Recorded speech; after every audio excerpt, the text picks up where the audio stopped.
Here we go. Hey everybody, it's Laura Kingen. Yay! It is demo day. I want to talk about routines today, and to really illustrate the point. I've been up for a long time, since like 3 or 4 in the morning, so I'm really tired. So we'll see how well I do with this. Having said that, I'm actually really looking forward to this today, even though it's about routines. I know that's boring, but it's actually provides some stability in our lives, having routines. And as a registered occupational therapist, and having a work history of working with people in psychiatric institutions, I did work at St. Luke's Behavioral Health Center for many years. The importance of having routines for our mental health is so important. So hopefully I'm not too tired, and will maintain my train of thought throughout this whole presentation. So let's talk about routines, because as an OT, I am licensed to work with people on activities. Rather than being a licensed counselor or a psychologist, I'm an occupational therapist, and occupation meaning activity, that I'm kind of like an expert in activity as an occupational therapist. So I want to offer to you today to talk about the topic of routines, the importance of it, some of the different areas that's important to have routines, and it's kind of like we have that structure of which then we can have some freedom. So I just want to talk about some basic theoretical issues, and then part of that is let's do some movement. Let's do some exercise. These last couple of videos, I can really see my belly. I'm sure you guys have too. Certainly over the holidays. I mean, I think I had 4 chocolate chip cookies, but that was enough sugar, and all the other things that I was eating, coupled with it's gotten colder and just the lack of exercise. I mean, I can really see it. And so, with it being January now and New Year's resolutions, I figured this would be a good fun thing to do. If I just may make a comment, there's a lot of stress going on in the world right now. So I think just dial it down, keep it simple, and then hopefully could offer something to you all, especially in this next week and in these next weeks and months, that maybe it might help you in some way or another. So a couple of brief things. I want to show you my business card. I do like to do certain things before we start, and I am running 2 iPads, so 2 different videos. But my business is Sensory Solutions, Inc. I've been in business since 2008. Providing services through, well, I wouldn't say throughout Arizona, but certainly in Phoenix, and then in northern Arizona. I'll switch it around, and I'll do the other one. Bear with me, logistics. Oops. Sorry, everybody. Where is it? There we go. I do plan on... There we go. I do plan on looking at getting a sound engineer, somebody who can work with me on getting these videos better quality. So that's one of my goals. But, we'll see financially. Takes money to make money. So anyway, so my business is Sensory Solutions, Inc. I offer clinical services. I do have a clinic here in Flagstaff, Arizona, but I haven't used it that much, for that direct work. Obviously, this online, doing events and consultations, doing evaluations and therapy through this online medium is very workable. We can certainly do that. So you can PM me, contact me. My phone number is area code 631-848-8852. Even though I lived in Arizona for, 30 some odd years. I did go back to New York, actually during 9/11, and that's when I got my cell phone. So it is a New York area code. my background has really been working with people with sensory integrative or sensory processing issues. But I've had the fortunate opportunity of working with the sensory issues in with psychiatric issues. So I kind of have a more unique background. I have worked more with children, but I've also worked with families as well. The last 17 years, I've gone into individuals' homes and worked with families. So I would like to offer to you all, I can work with individuals, I can work with you as a family. I'm going to kind of wait to get through next week with the inauguration and everything. But I will start posting events. That's my plan. After these live demos at 2:30, I'm going to start posting a paid event for parents, questions and answers support group, where you can just come and bring some questions, whether I present anything topically or whatever. I want to make it more affordable for you all, but I need to make some money too. So I figured I can offer this live demo where I do present concepts each time I try to do this, new concepts, but also make it active oriented so that you have some things that you can take that's tangible during the week and whenever that you can refer back to. And I always like to do my little thing here where at the beginning of my videos I do some talking and presenting, then we do the activity part and it gets kind of busy and active, and then we calm back down, because I really do believe that our energy level, our arousal level, our activity level is cyclic in nature. We wake up and we kind of are slow to rise, and then as the day progresses, the peak of our day, we're busy and we're doing all kinds of things, and as the evening progresses, we kind of calm back down, we get ready to go to sleep, and then we rest. I hesitate. I've talked about that in regards to the sensory issues with hyperactive children, where it's like a lot of the kids that are very hyperactive, it's like they peak and then they just peak and peak and peak and peak, and peak, and they never finish that cycle. So that's why it's so important that I keep emphasizing this. But I want to take it a step further. It's not just for the sensory-oriented people who have issues with regulating their senses, but even emotionally. I wonder about what's going on. I mean, I even know it with my own self sometimes. Thank God for my husband, with my own emotions. Do we let our emotions just run wild and then it's off and running and we're to that point of no return? Or do we calm ourselves back down? And so to have that kind of wavy rhythm to our energy levels throughout the day is helpful.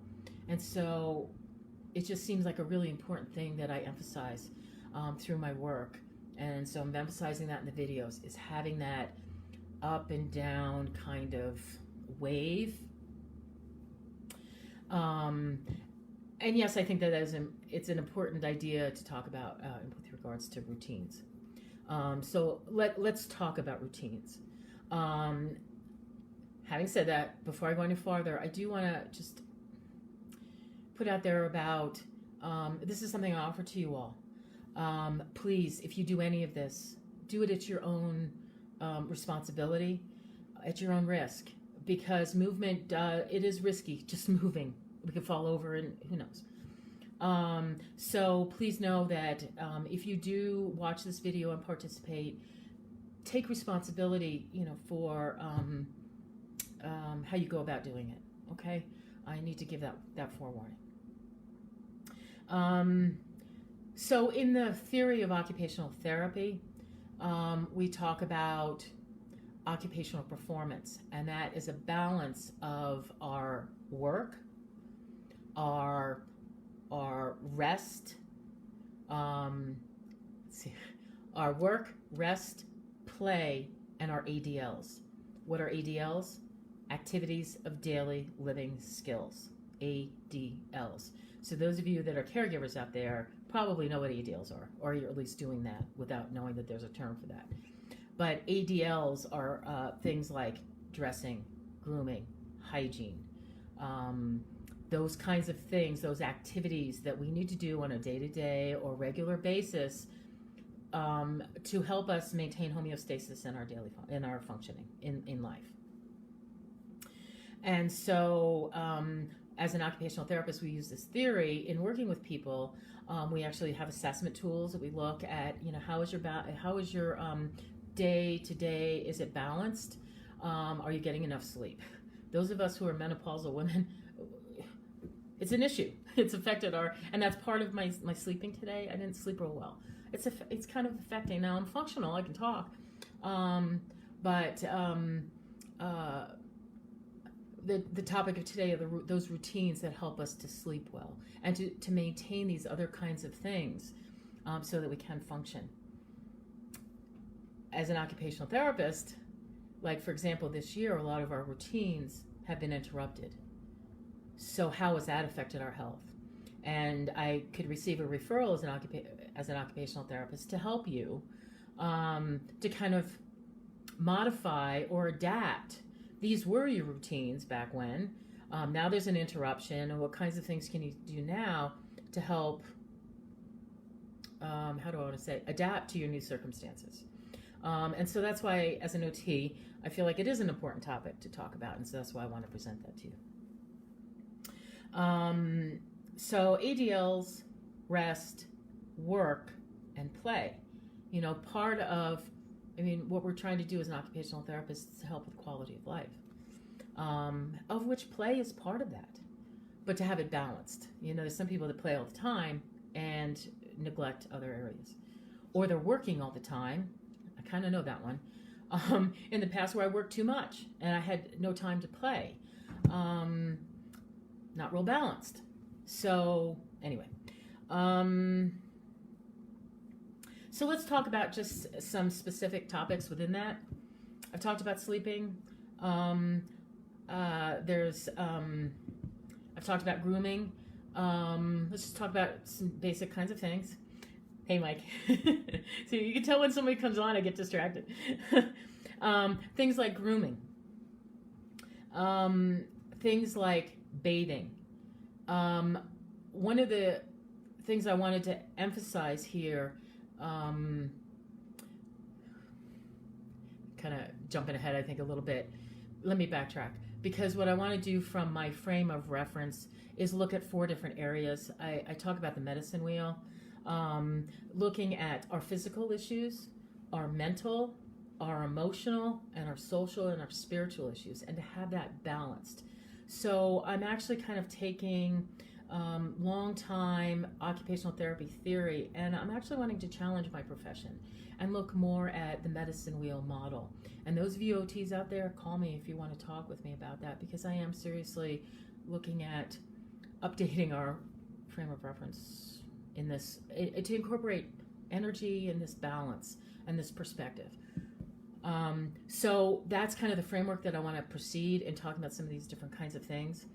And so going back to grooming, is I wanted to talk about the cultural and spiritual components as well. For example, I live in northern Arizona, and I've worked on the Navajo reservation, and many of those homes have no water. How are those routines in the Navajo Hogan different than my routines where I have running water? In fact, it's gotten to the point where now, in about a 20-minute drive down the road, there's natural springs where we go and get our water. The water coming out of our faucet is drying our hands. And if it's drying our hands, how is it affecting how we're ingesting it? So that's changed my routine, our routines. We go and get water. We go in northern Arizona, we go and haul our drinking water. And that's part of our routine. And we do that in the middle of the winter too. Very different than someone is living in New York City. So our routines are different. We're in a time where people are different. And how do we resolve the differences? I'm just going to take this for a quick moment because I'm trying to stay out of the politics, but a neighbor of mine and I, we talk about the melting pot. And we have all these different kinds of people. Is it really working? Is the American dream really working? I'd like to think it is, but somehow we need to go forward with different peoples with different routines and different viewpoints, maybe different morals, different values, segueing into the topic for next week, let's explore morals and values. And is there an overriding unity that we have as people to care for ourselves and to care for one another? And what are those routines that we do to go about doing that? But really, I just want to emphasize that different people have different routines depending on your life circumstances and your lifestyle. In northern Arizona, there's dirt roads, there's a lot of homes, no electricity, no water, but they can still, I've been out there. It's my friends, my patients. You can still live functionally. It's just different routines. So it's something to consider. A couple weeks ago, I talked about the medicine wheel, and we are all connected, and what we're doing to our water does affect us all. So what are those routines that we do to help honor and respect the water so that everybody can have clean, fresh water? Another topic is housing, to take that a step further, and how housing can affect your routines, whether you live alone, you live with others, whether there are certain rules. If you have HOV rules and regs, it's going to affect your routines. Even another thing I wanted to talk about is even money management. That's another consideration that we look at with routines and how that affects our health. So I've kind of gone out. I want to, again, bring it back mentally, emotionally, physically, and socially, and spiritually. So emotionally, what are some of the different things that you do in your life that offers you some emotional energy?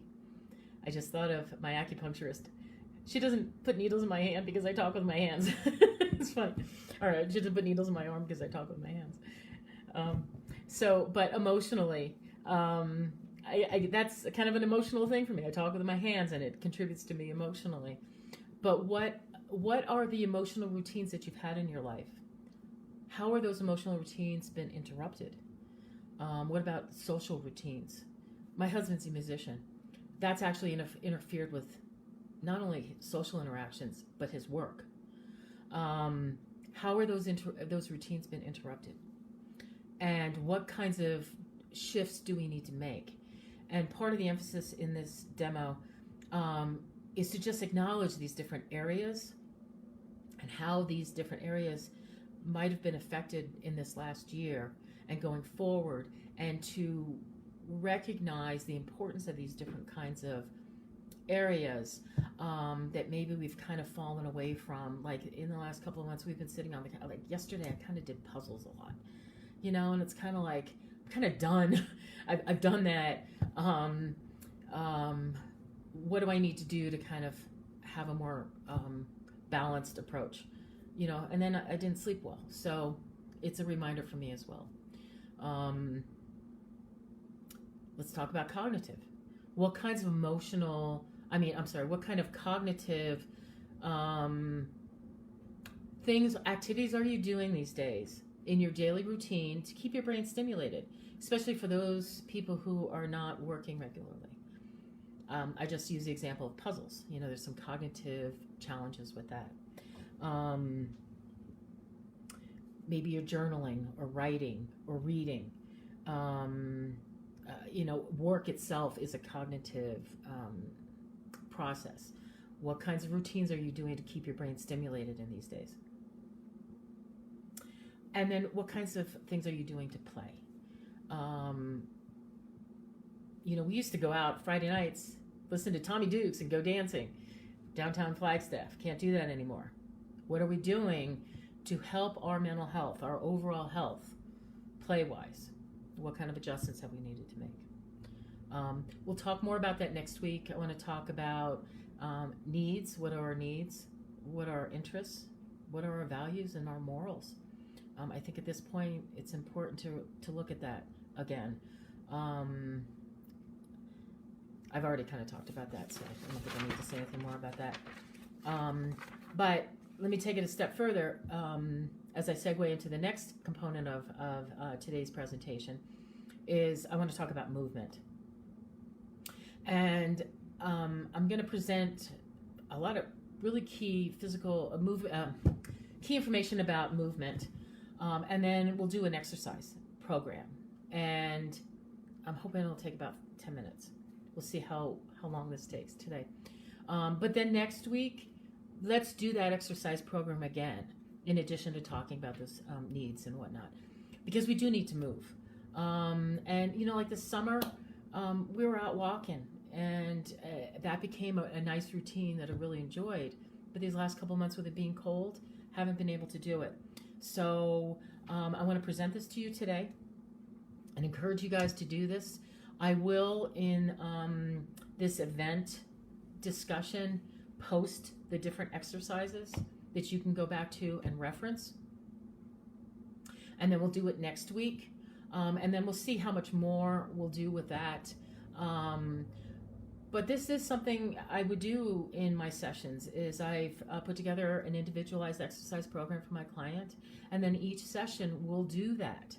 And for a long time, it was really hard for me to exercise, even as an OT. So what I've done, now I've gotten a lot better. My husband, he was in the military. He likes to walk. And he's a musician. So it's like, I've had to move. But the idea, I've had to move. I've wanted to do that. And thank God, thank goodness. But I've put together something short that you can do that I think is a pretty full body, or arms and legs, trunk, kind of a general movement exercise program that you can do at home on your own. Refer to this video. So in these next days, especially, with the inauguration and all, that you can do this. And so these next couple weeks, we can do this together and see where we go with that. Okay? I have asked my husband to be a volunteer client. He also, when we do the actual exercise program, he'll do some movement in the background for us. Kevin King, and I appreciate that. And then, so we'll do this exercise program, and then at the end of the exercise program, but built into the exercise program, we'll do some quiet time or some calming down, and we'll incorporate that into the movement part. And so I'd like to get all the talking. No, I can't. I'm sorry, that's wrong. I get the bulk of the talking done at the beginning part. I'll talk throughout, but at the end we'll calm back down and we'll finish. And I'll try to give you a little more time to just kind of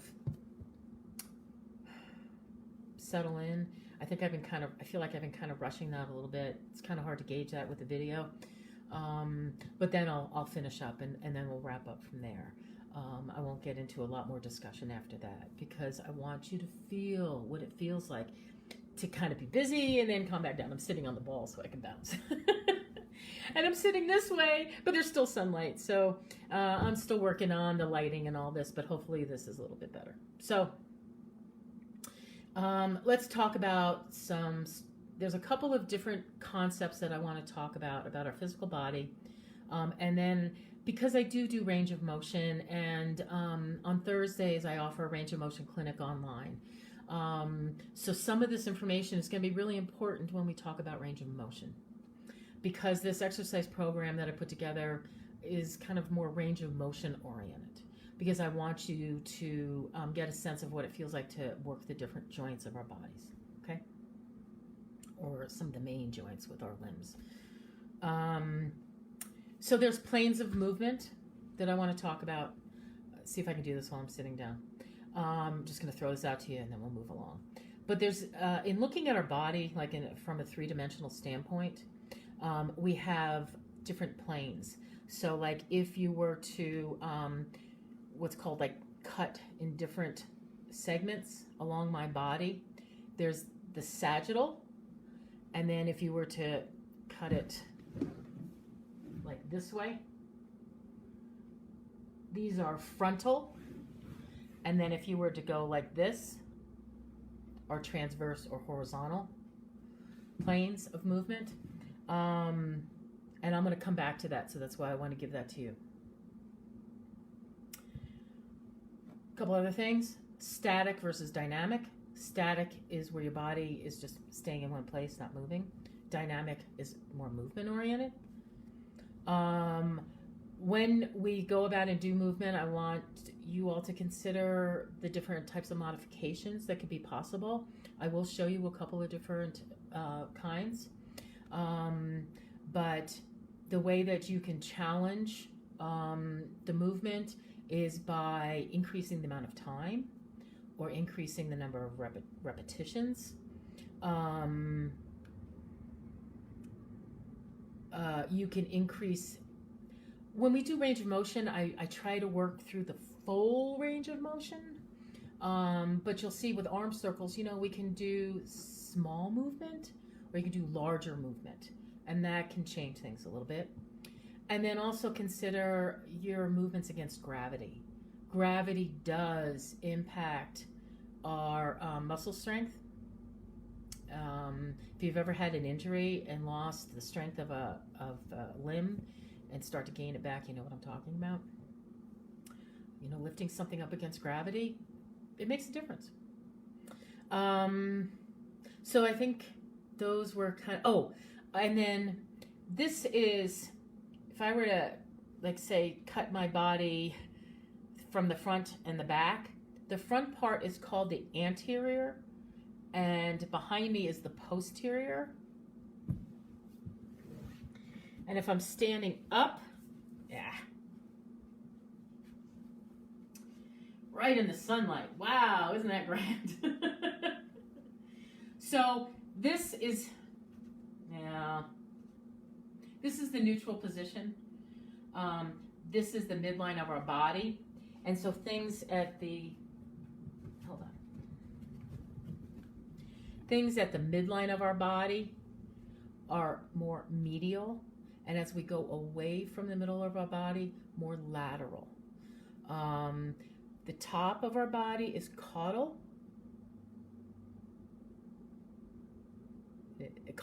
And then as we go down our body is cephal, meaning like our tail, our head and our tail. So when we develop, we kind of develop going down, like our shoulders develop before. I have to be careful saying this. When we look at the development of movement, we develop more movement as we go down our body. So we'll develop a little more movement up in here. I think I'm going to leave it at that. So now I'm going to do some movement. I'm going to stand up. Clearly there's sun. It's like I've got big windows this way and big windows this way. So the sun, I don't know what to do about that. But let me make some adjustments so that you can see. So I'm going to stand up. You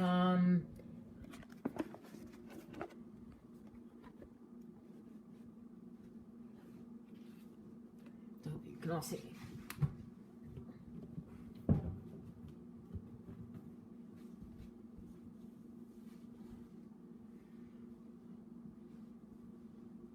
Okay. So the sun is right on me. Gee, might have some interesting comments about that. So again, I was talking about how I wanted to make this exercise program a little more range of motion oriented. And what I'm finding with my different demos is I am presenting these different concepts.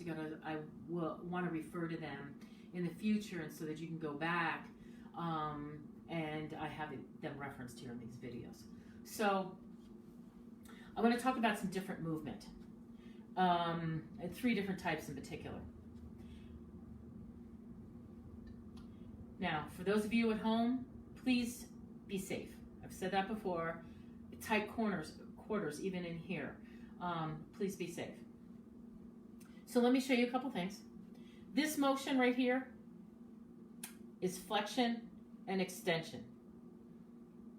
Flexion and extension, which is different than ab and adduction. It's ABDUCTION and ADDUCTION. So abduction away from the body and adduction towards the body. One other, how do I want to say, movement is rotation. So at the shoulder, just like at the hip, we can flex and extend, flex and extend. That's one plane of movement that's different than abduction.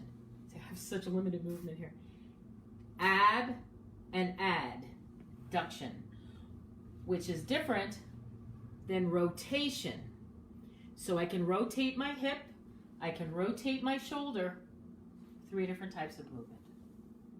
I'm going to ask my client to come up here. Would you mind? Now, I'm going to demonstrate this for those of you caregivers. So Kevin, I don't want you on your back.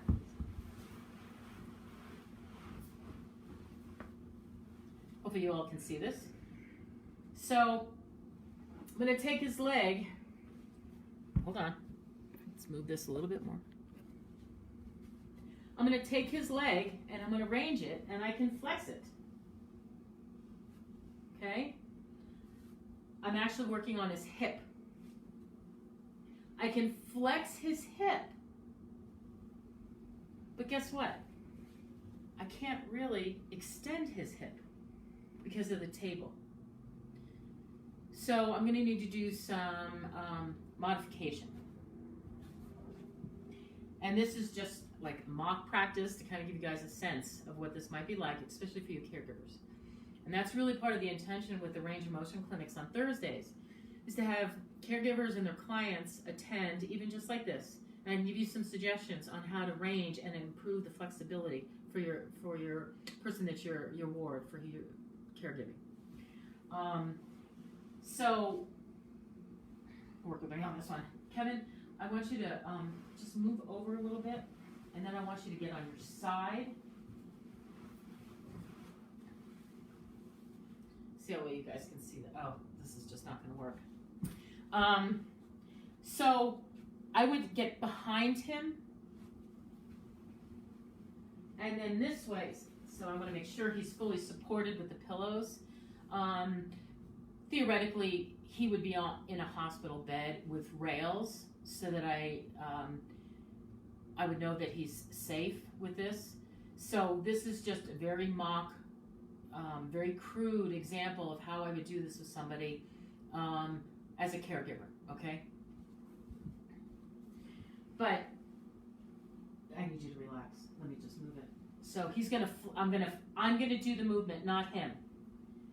But this way, now I'd also be standing behind him. For purposes of this demo, that's why I have it this way. I would have moved the table over and then would have gotten on the other side or flipped it around. So it's not the best as far as the demo is concerned, but I hope you can get the idea that modifications are needed and helpful, but that you can do range of motion. You can get all these different motions in with somebody who's bedridden. You just have to do just shift things around a little bit. And I'm not in the right angle. If I were to try to do this way, I could really hurt my back. So really, I should be doing it here, but I've got a drum kit right here. I don't have the space. But hopefully you get an idea of what I wanted to do and show you with the demo, okay? So I'm going to take this off. Kevin, you can go ahead and get up. And let's leave the table here for now. So I want to show you a couple other things. Just at ease for now.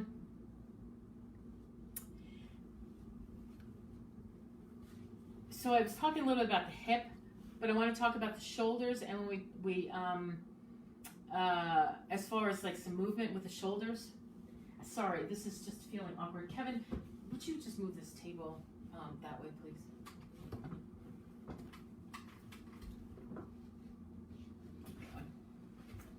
That's good, thank you.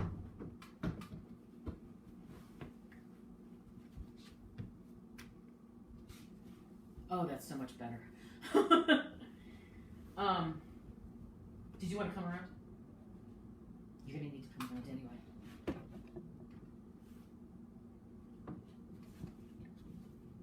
logistics.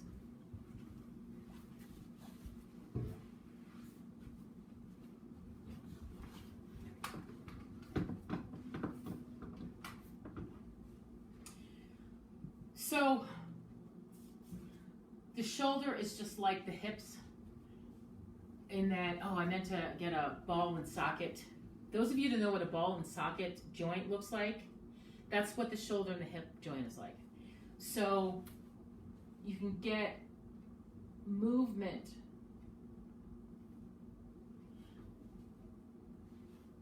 like a circle at the shoulders and at the hips. So when we do arm circles, the only joint that's actually doing the movement really is the shoulder. The elbows staying the same, the wrists and the hands are doing the same. Even if you do big movements, it's really just this joint that's doing the movement.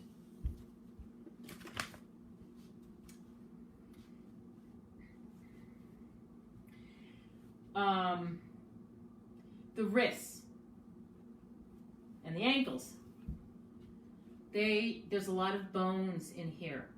So you can get a lot of rotational movement in the wrist. Okay? Same thing with the ankle. The ankle and the wrists are very similar. The knee and the elbow are also very similar. And so, Kevin, would you mind coming one more time? And I want him to do the plank pose. This is going to be tricky, though.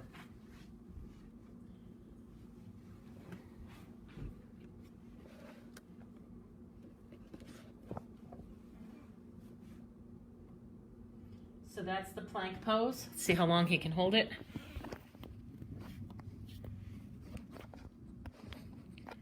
The plank pose. What I want to point out is in this pose, this is a static pose. And while his elbows are kind of straight, this pose is working on his elbows and on his knees. Kevin, go ahead. You can stop. Now, granted, that plank, you can go ahead and stop, is a more static position. But as far as wanting to show you some different, whoops, sorry. Oh no. There we go. So I wanted to show you all the elbow is called a hinge joint. So just like a hinge, it moves like this. Now there's little, let's see if I can do it without moving there. My arms.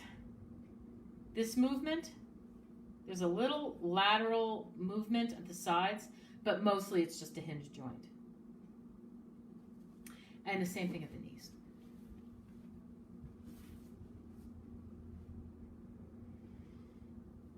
So those are kind of the key things I really wanted to show you. It was a lot in a really short time. But before we do the actual exercise program, those are some of the introduction. That was the introduction I wanted to do to show you what I wanted to do. But one other thing, when we're talking about the different joints of the upper and lower extremities, is our hands are really pretty unique.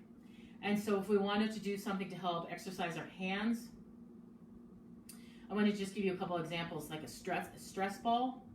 But the thing about the stress ball is this is really exercising the flexors. And I actually want to ask, like, I've done a video on a hand grasp. What hand grasp am I using right now to hold this ball? Okay. It's a spherical grasp. There is opposition of the thumb. So our thumb, this is one thing I did want to show you. So this is what's considered a neutral position. Let's see if I can do this correctly this time. The last time I kind of fumbled a little bit. So by nature of the neutral position, of this functional hand grasp. Sorry, it's not a functional hand grasp. Of this position, the thumb flexes and extends and adducts and abducts. Adducts comes close, abduct ABD, away from, which is different than flexion and extension. So when I'm holding a tennis ball, the joints are being held in a more flexor-oriented position. So it's great to flex like the agonist, strengthen the agonist, but in order to do it really a lot of justice, you want to also strengthen the opposite muscles that help out. So you want to work the extensor muscles of your hand. I've got TheraBand. Unfortunately, I've got it at the office. I don't have it here at home. But one of the Theraputty is another thing. Even like Play-Doh, but there's also Theraputty, which is got different resistances to it. So it's therapeutic Play-Doh basically. And so depending on how much hand strength you have, you can do different exercises with this Theraputty. And so you can put your hands in there and really stretch out. I can squeeze, but the ball is not going to help me with the extensors. This is just something, Rex McDonald, you made this for me. I used this in another demo too. I don't know if you saw this, but use the things around your house. If you want to, work on hand strength, work on a squeeze ball, or find something that you can squeeze that's got a little bit of a give. That's for the flexors. But is there something you have that can work the extensors too? So I'm trying to push out to work my extensors. Now, I say extensors, but these fingers, let me just do a little more anatomy here. The bulk of our finger joints, these two joints here, are hinge joints. They basically just go, let's see if I can do that. That's better. It's just a hinge joint, up and down, up and down. But these joints, the MP joints, metacarpophalangeal joints, they flex and extend, but they also abduct and adduct. And then the pinky and the thumb have the extra quality of opposition, and that's rotation. So I've just gone through the different, like the 3 planes of movement with the thumb. So in that functional hand position, we have flexion and extension, adduction and abduction, but then we also have the rotation. Excuse me. So like at the shoulder, we have the flexion and the extension, we have the abduction and the adduction, and then we have the rotation. Okay? So let's put this all together. Let's see where we're at with the time, because I feel like we're kind of moving right along here. So I'm going to take these different exercises, and I want to have some fun with it. So cue you if you'd like to just add accompaniment, add some energy, some wonderful joy to all this. Let me make a little more of an adjustment here.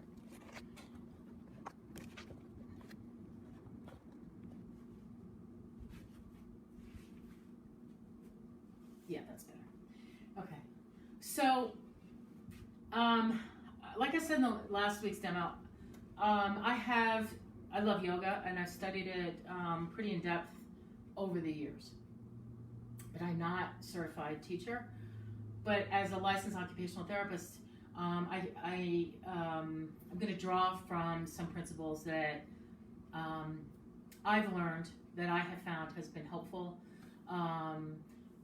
for me, and so I want to offer these kinds of things. And so the first thing is to stand, the Tadasana pose, the mountain pose. We can learn so much about our bodies by just standing, but paying attention to how we stand. And as an OT, one of the things we really do address is posture. So as I go through this next phase, you'll see how I will emphasize posture, or posture will be emphasized. So if you want to just like really quiet as I'm doing this, and then build. So I want you to stand with your feet about shoulder distant apart, and wiggle your feet into the ground. And if you can feel your feet like four, I want to say like quadrants, like the outside parts of your feet and the inside parts of your feet, you know, all your toes and your heel, just kind of play with trying to get those four parts of your feet on the ground. And if you can, tune in and open up, make sure your foot chakras are open, and open up to the ground below.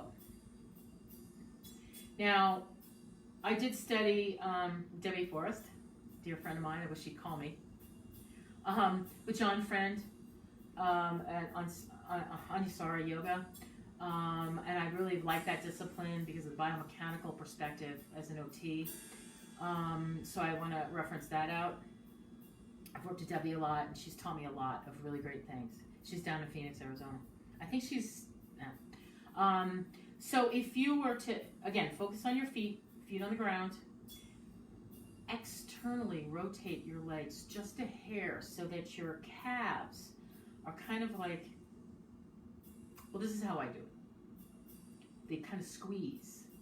And so that helps to open up my pelvis a little bit in the back. So, but I want to stay really conscious of my feet on the ground. And then one other concept I want to talk about is our pelvic tilt. So you can put your hand on your belly, hand on your sacrum, and just kind of tune into your pelvic tilt. So I'm going to pelvically tilt this way, and then I'm going to pelvically tilt this way. And that actually even kind of hurts, just to really accentuate that. But it's important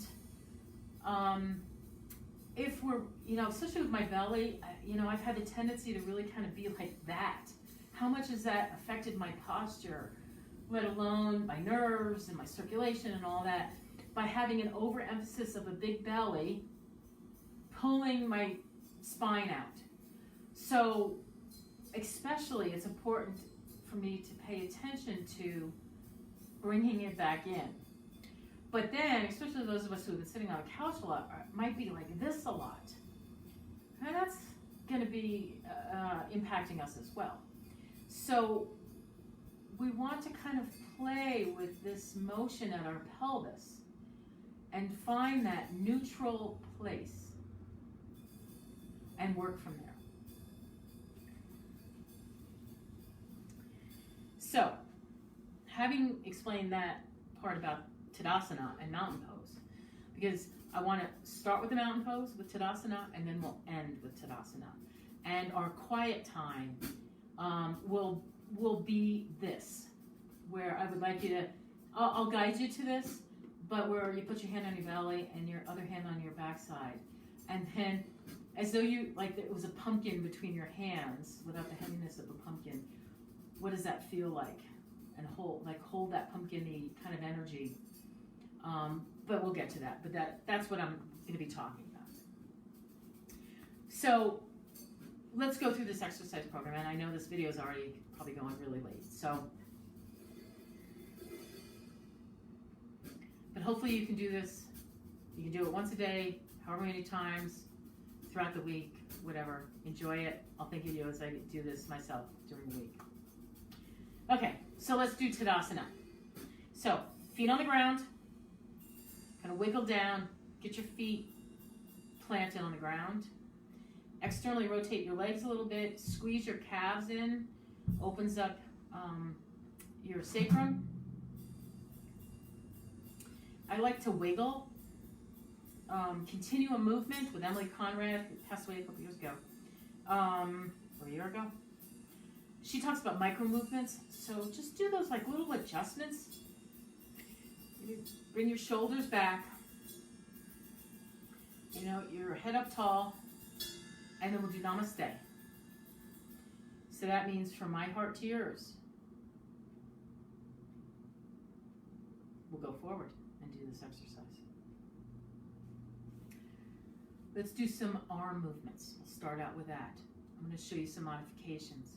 You can either do arm circles small, making sure you go the other way too. You could do big arm circles, making sure you go the other way. You have to be careful about the space. But I'm going to call this duck wings. I worked with Dr. Stephen Weiss in New York City during 9/11 time. He's an osteopath, the Medicine Lodge Clinic. And we did I helped him, he has a whole educational program, The Altar of Creation, that I helped him with. And he would do some Qigong exercises. And so I'm going to pull one of those Qigong exercises that I learned from there. I'm going to put my hands kind of in my armpit. I'm going to call this duck wings. And I'm basically going to do some arm circles, but I'm also going to coordinate my neck and head with this. But I want to make sure it's going to be a full body exercise because I want to make sure that I still have my feet on the ground and my consciousness with my feet on the ground. I don't want to go out of my body. I want to stay in my body. And I'm keeping my legs slightly externally rotated and my calves pushed tight in. So it's an isometric activity that I'm doing that's working my legs while I work my arms. So I'm going to do this motion and I'll explain it. So I'm going to go up and I'm going to coordinate my breathing, and I can't seem to coordinate it all and talk at the same time. One of the ways to stop talking. And breathe in and around. And let's keep it simple. Let's do it 5 times. 2, 3. Be careful not to lose this. 4. And then 5. Breathing in and out. So 5 of those. Gets a lot of rotation in here. We got the flexion, extension, the abduction.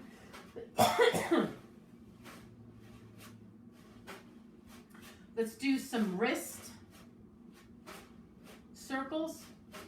Go one way, then go the other way. I'm going to sit down. Very simple. It's very simple. Part of the intention is just to get up and doing some basic movement. And what I find, I love this so much, the hardest part for me is getting up and doing it. Once I get up and do it, I love it. So I don't know how many of you are like that. But if we start out simple, I got my yoga pants on. If I can get enough going, then I may want to do more movement. And so that's my intention, to give you guys something to start. And then see where that takes you.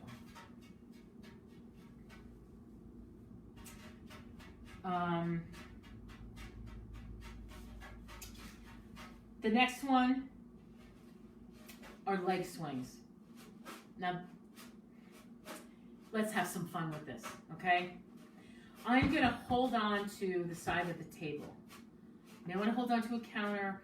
If you are really balanced, you can do this without holding on. If you're bedridden, you can do this. Play with it. Do this at your own rate. Unfortunately, I really do have some limitations with my space, so I'm going to angle it a little bit differently. So I'm going to call this leg swings, okay? So again, I've kind of switched. So I need to ground my feet again, get my feet good and planted on the ground. And then, I think I'm going to have to explain it and then I'll do it. Take a deep breath in and out. And then keeping my posture, I'm going to shift onto one leg and then lift up the other leg. And then I'm going to do some movement, okay? But it's important to really do this as a as an exercise, a mindful exercise, to really put the attention inside our bodies, pay attention to what our body is telling us. It's amazing. This is medicine. This is medicine. So, feet on the planted. Deep breath in and out. Wiggle around, get settled.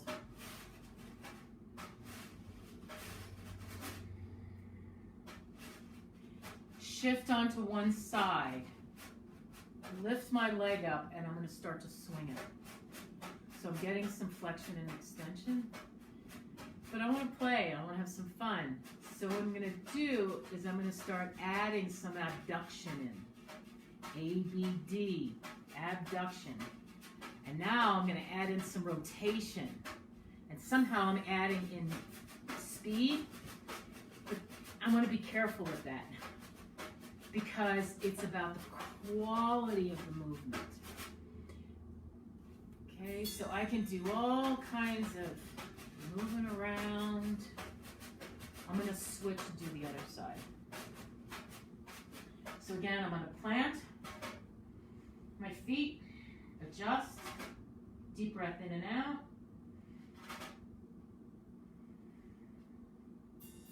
I'm going to shift. Lift my other leg, and then see how well you can see that. Go this way.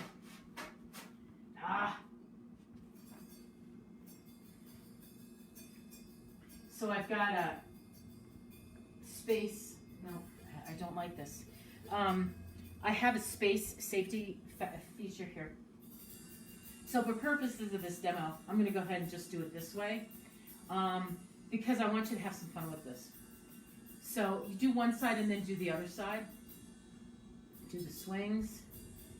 And then add the abduction in and the rotation and just play with it.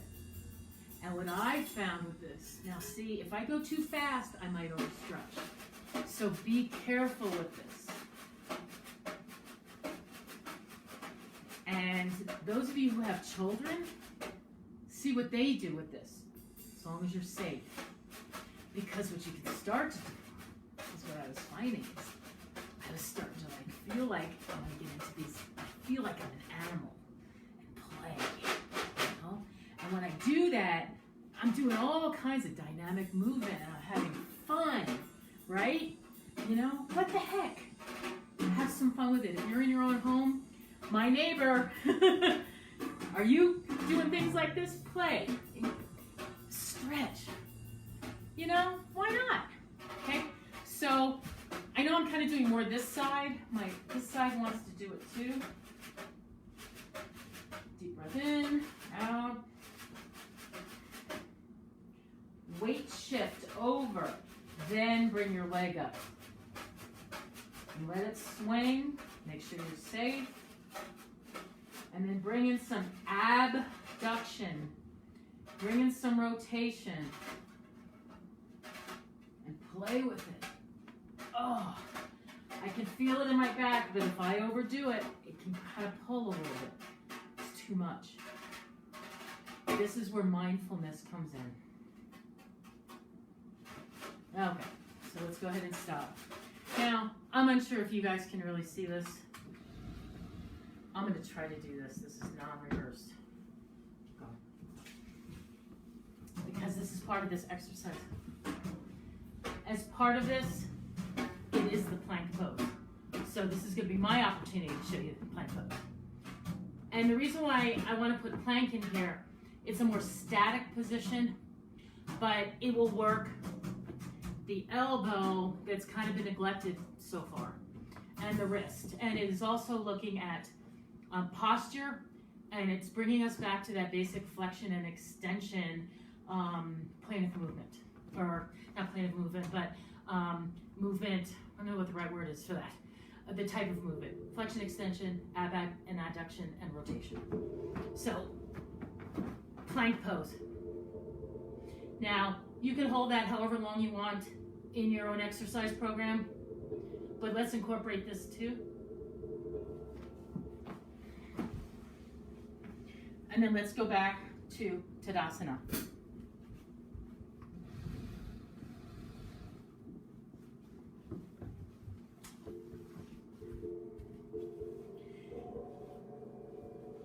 haven't really done a whole lot of different type of movement and not for very long, but we've just worked our arms, our legs, our trunk. I did kind of forget one. I'm sorry. Wanted to do this at the beginning. Just some arm circles. I just switched things up. I'm sorry about that. If you would like to add in arm swings, you can do that. And then this will give you some rotation of your trunk. You can even swing and hit.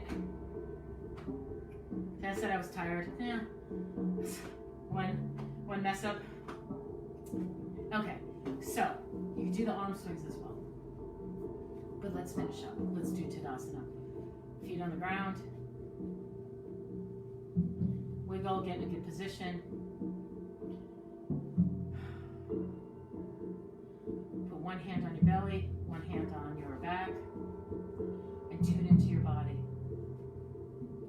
Take a deep breath in and out. Try to keep your mouth closed.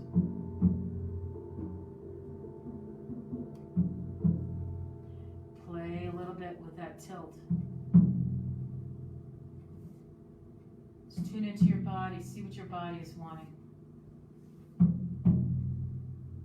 If you can, feel down all the way through your legs into your feet. Feel your feet against the floor.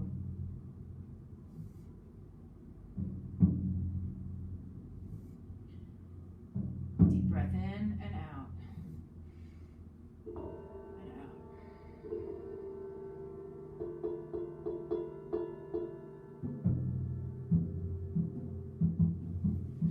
Put your hands together.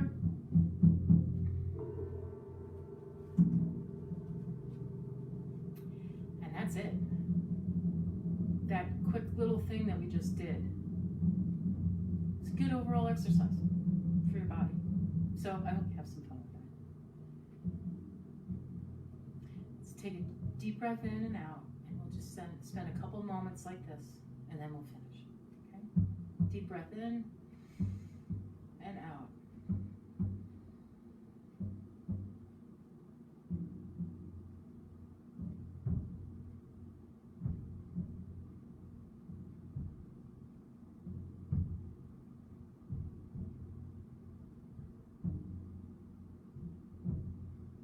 Namaste. Thank you, everybody. Have a good week. Pray for peace and calm. Thanks for joining in. Thanks for watching. Bye, everybody.